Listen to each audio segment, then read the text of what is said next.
Ladies and gentlemen, welcome to the Vicki Chats podcast. I have a very special guest in the studio with me today. Meet Jeff Margrett, Regional Director of FIRST Robotics Competitions across the Midwest. Jeff is on a mission to bring high-tech robotics to high school students throughout the area, the entire region, rallying schools, securing funding, and inspiring the next generation of engineers, innovators, and problem solvers. He's all about giving students the tools to build, compete, and thrive in STEM. And yes, he's also an author. Yay! With a background in comedy, radio, and marketing, Jeff brings creativity, storytelling, and big energy to everything he does. Jeff joins us as we gear up for the 2026 First Robotics Competition Iowa Regional, happening March 26th through the 28th at both the McLeod Center and the University of Northern Iowa UNI Dome the campus in Cedar Falls. So this premier STEM event will welcome 54 high school robotics teams, and 7 states are included in this, competing in what's widely considered the highest level of high school robotics competition in the U.S. and the world. Welcome back to the show, Jeff Margrett. Thank you. I don't know what to do after that intro. That pretty much covers it all, and I'm fired up for the rest of the day. Yes, so we're all good. Fantastic. I'm so happy. Thank you very much for having me. I appreciate it. My pleasure. Truly a pleasure. So for viewers who are new to FIRST, how would you describe the FIRST Robotics Competition and why it's about so much more than just building robots? Oh, my pleasure. I'll actually take it a step back and tell you what FIRST is in general. Okay. FIRST actually stands for inspiration and recognition of science and technology. And we were founded in 1989 by Dean Kamen, who is a leading inventor of many medical devices, the Segway. He's done a bunch of different things. But the idea was to put robotics and technology and STEM education on the same field as athletics and the attention that athletics gets. And we're a K through 12 program. So FIRST Robotics Competition is kind of the top of the pyramid. And we also have FIRST Lego League, which is a very popular program that your viewers might be familiar with in the grade school level. Where kids start with small robots and Legos. They build up to FIRST Tech Challenge, bigger robots. And then we're the big program. We're the varsity program. So our program is grades 9 through 12.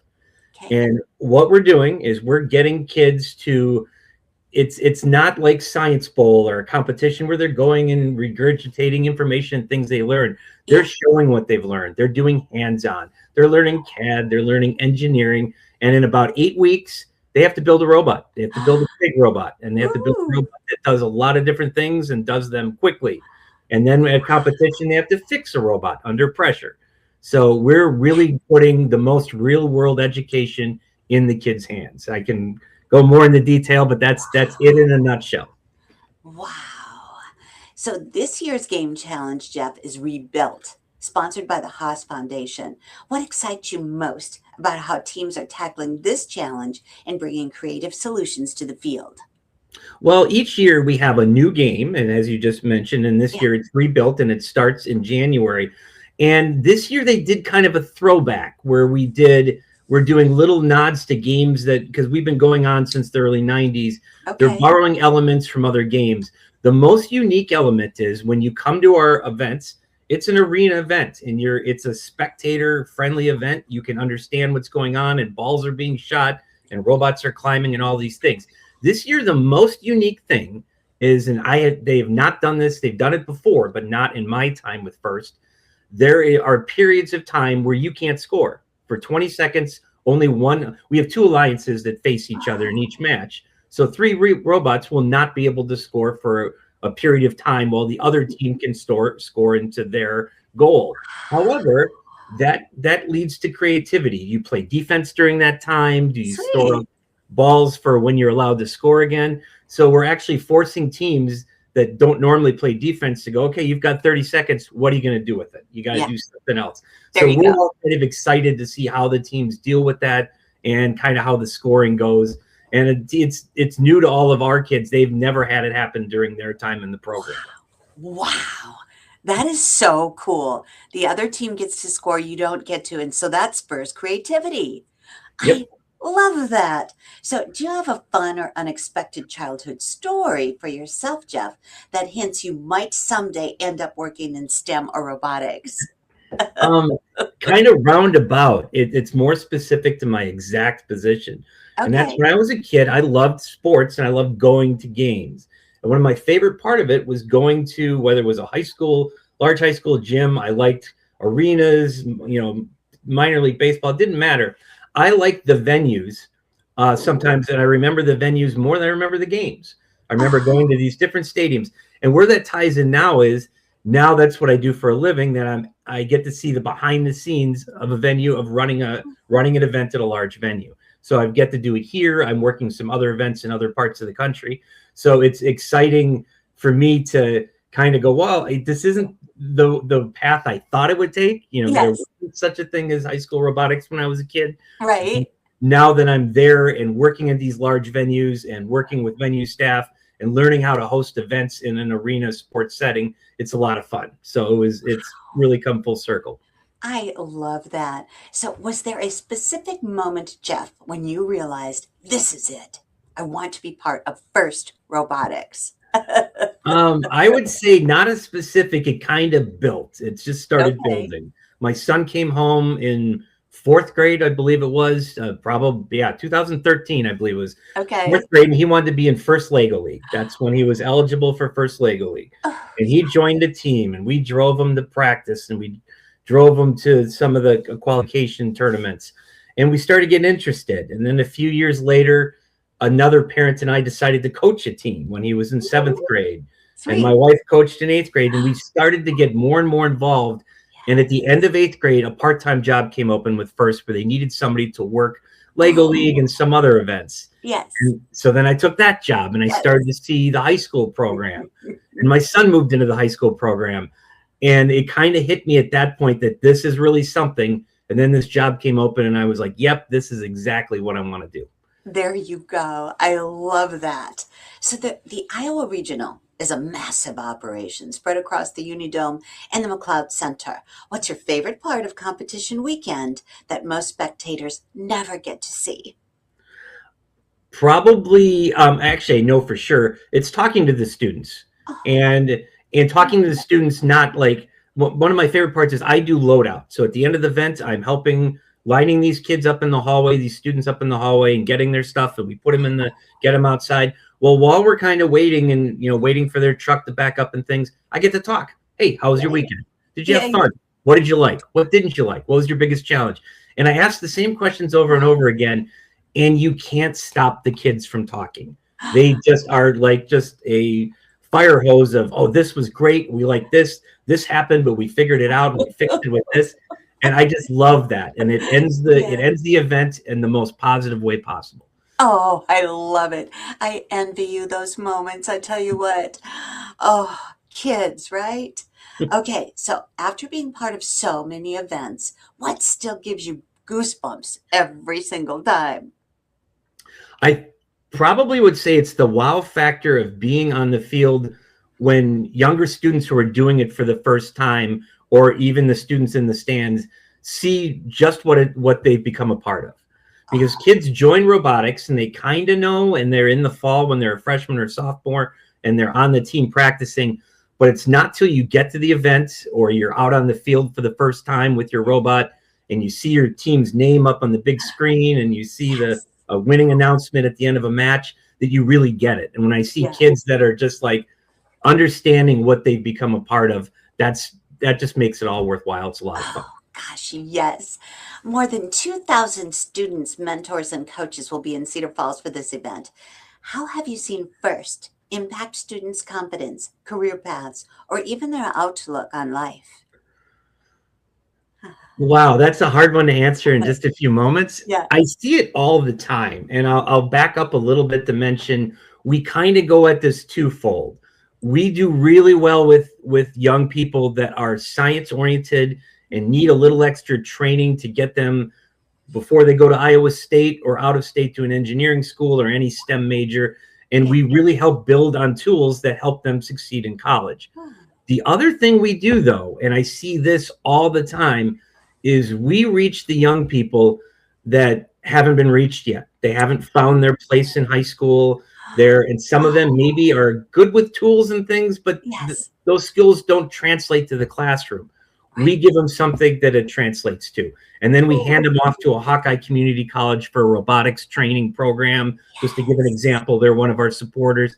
And we get these kids into the workforce. So we're grabbing those kids who haven't found a place yet and haven't found something to do with their skills that maybe aren't classroom skills. Yeah. So There you we're go. doing the engineering 4-year, but we're also doing top-notch workforce development. And I see that all the time. John Deere is our biggest supporter. That's one of the reasons why we're putting people in their workforce through Ooh, both of those avenues I just mentioned. wow, that's so exciting.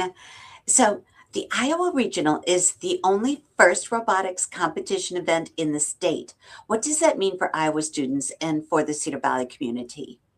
Well, it's really neat because the way our program works is you don't have to come to the Iowa Regional if you're an Iowa team. They have 6 weeks of events to choose from, or actually, I believe it's 7 this year. We had to add a little bit. And if they can't make our event, they're allowed to go out of state. If you fundraise a little bit, you can also go to two events. So that Ooh, means two things. The Iowa teams, it cuts their costs down if we can have an event here. Before we started this event, the few teams in Iowa had to travel all over the place to compete. Once we were able to establish the event here, our teams blossomed. We have more teams now than we have had before. And also, we are bringing teams from all over the place and filling hotel rooms and restaurants throughout the Cedar Valley. Normally, we have teams from the neighboring states. This year, we have two very good teams from South Florida, from the Miami area, ooh. coming all the way up here and driving their robot up to compete. Oh my So gosh. and we've got some of the top teams in Missouri and Minnesota coming too. So it's exciting, and it brings the Iowa kids get to meet kids from all over the country. Oh, And we also, I know we're a very positive economic impact for the area as well. oh my gosh, that's wild. So they can't fly the robot here. They have to drive it here. You can, it's hard to do. So these particular teams are putting all of their pits and all of their tools together in one trailer, and the trailer's coming up. And then I believe the kids are flying separately, but Yeah. the students are flying separately. And I haven't heard the details on that yet. Wow, that's complex. Yeah. Okay, so I'm just going to throw in some fun personal questions. If you had to sum up your personal mission statement in 1 or 2 sentences, Jeff, what would it be? Always room for improvement and have fun. There's Oh, always a little something more I feel like I should be doing for my job or for the teams, and that we can make things a little bit better. But always remember that this is a fun activity, and the job should be fun too. there you And so have fun. go. Ooh, I love that so much. So, who or what has had the biggest influence on your journey, professionally or personally? I think this comes back to asking how I got involved in FIRST, because it's not like a light bulb moment. It's more of a building. And Yes, getting involved in the FIRST community, first as a parent, and yes. then as a part-time employee, and then switching over to work for them as in the director position. The FIRST community is, we're all in on this. We all have this passion, and you just build off each other. We're all from different areas. Some of us are engineers. I'm not from a STEM background, but we all kind of get into what we're doing. And I borrow from my colleagues that are better at the engineering part of it, and they borrow from me if it's a marketing or team recruitment thing. And it's just the community of it is what really kind of gets me going, and has been an inspiration. I love that. So, what's one thing you're most looking forward to this spring, robotics related or not? Of course, it's going to be robotics or related. So I have the Iowa Regional, and we're technically what we call a week 4 event, which is Okay. the March 26th to 28th. Earlier in the year, March, I believe 4th through the 6th is our week 1 event. And this year I am actually co-leading and directing a new event in Winona, Minnesota at St. Mary's Oh, University. So it's my first time leading a brand new event. They needed a new event up there.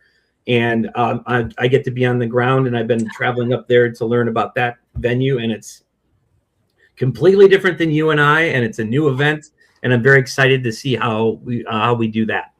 oh my gosh, that is so exciting. Yes. And is there something on your bucket list that might surprise people? Um, this is kind of weird. One of my strange bucket list things is I'm actually a big soccer fan. I Oh, someday I want to go to England over an extended week period and see as many different levels of the British football pyramid as possible, whether it's ooh, Premier League, and I don't know if you know the system over there, but they have all different levels, and I would like to go and see, like, if you timed it right, you could almost see a game a day over a week of all ooh, different levels. I've always thought that would be neat to do. I think that would yes. be that's kind of a strange bucket list item I have. Oh, that is so cool. I love it so much. Okay, so everybody has a pet peeve. What's your biggest pet peeve? Robotics related or everyday life?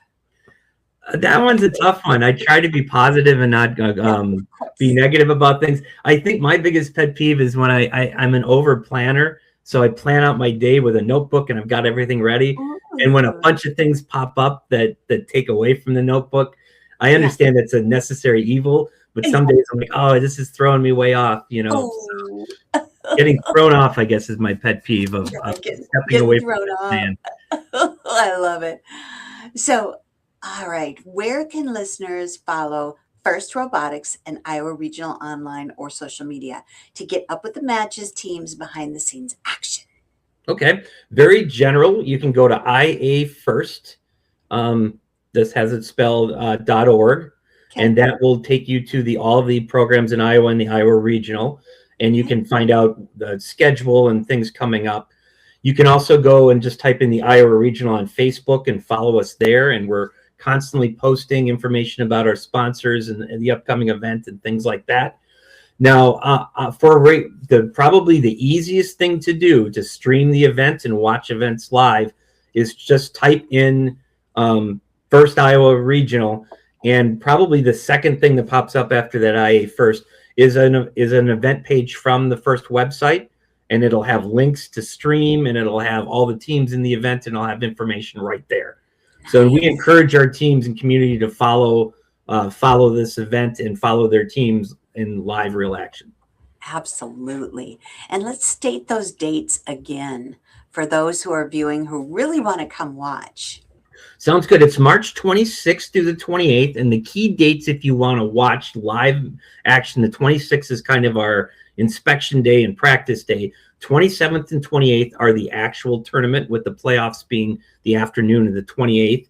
It's free and open to the public. If you're a school that's interested, come out, contact us. We'll happily show you how it all works. If you're just a family looking for something to do and your kids want something different and exciting, come on out. We're Yes. all the bells and whistles of an athletic event, and we will definitely make sure you have a good time. Oh, that is so exciting. And you'll allow me to interview you there, right?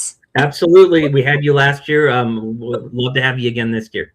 Oh my gosh, it's so exciting. Just the energy is so high, and you can just see the little brains working. It's beautiful. Absolutely beautiful. So, as we gear up for the 2026 Iowa Regional, what final message would you like to leave with students, families, educators, and the Cedar Falls community?